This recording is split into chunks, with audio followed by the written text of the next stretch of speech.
Kami mempersembahkan renungan Santapan Rohani, terjemahan dari renungan Our Daily Bread.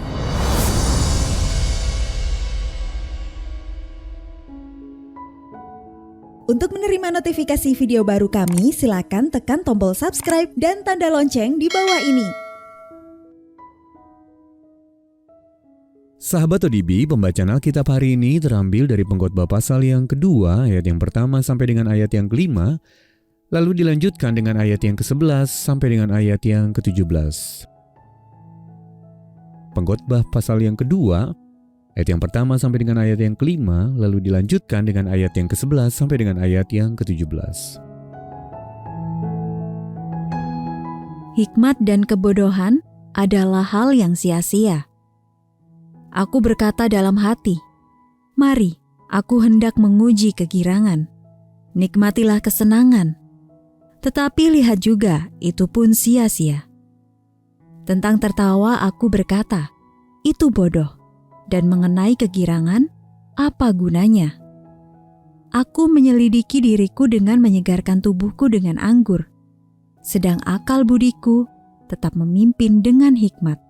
Dan dengan memperoleh kebebalan, sampai aku mengetahui apa yang baik bagi anak-anak manusia untuk dilakukan di bawah langit selama hidup mereka yang pendek itu. Aku melakukan pekerjaan-pekerjaan besar, mendirikan bagiku rumah-rumah, menanami bagiku kebun-kebun anggur. Aku mengusahakan bagiku kebun-kebun dan taman-taman, dan menanaminya dengan rupa-rupa pohon buah-buahan.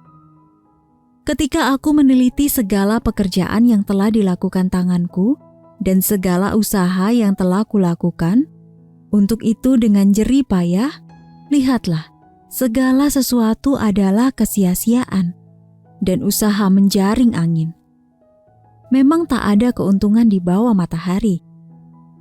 Lalu aku berpaling untuk meninjau hikmat, kebodohan, dan kebebalan. Sebab apa yang dapat dilakukan orang yang menggantikan raja? Hanya apa yang telah dilakukan orang. Dan aku melihat bahwa hikmat melebihi kebodohan, seperti terang melebihi kegelapan. Mata orang berhikmat ada di kepalanya, sedangkan orang yang bodoh berjalan dalam kegelapan. Tetapi aku tahu juga bahwa nasib yang sama menimpa mereka semua. Maka aku berkata dalam hati, nasib yang menimpa orang bodoh juga akan menimpa aku. Untuk apa aku ini dulu begitu berhikmat? Lalu aku berkata dalam hati, bahwa ini pun sia-sia. Karena tidak ada kenang-kenangan yang kekal baik dari orang yang berhikmat maupun dari orang yang bodoh. Sebab pada hari-hari yang akan datang, kesemuanya sudah lama dilupakan. Dan orang yang berhikmat mati juga seperti orang yang bodoh. Oleh sebab itu aku membenci hidup, karena aku menganggap menyusahkan apa yang dilakukan di bawah matahari. Sebab segala sesuatu adalah kesia-siaan dan usaha menjaring angin. Ayat Mas renungan hari ini terambil dari Matius pasal yang ke-6 ayat yang ke-33. Carilah dahulu kerajaan Allah dan kebenarannya, maka semuanya itu akan ditambahkan kepadamu. Renungan hari ini berjudul Pencapaian, ditulis oleh Tim Gustafson. Sahabat ODB, pada tahun 1921, seniman Sam Rodia mulai membangun menara Watts miliknya. 33 tahun kemudian 17 karya seni dengan tinggi mencapai 30 meter berdiri menjulang di atas Los Angeles.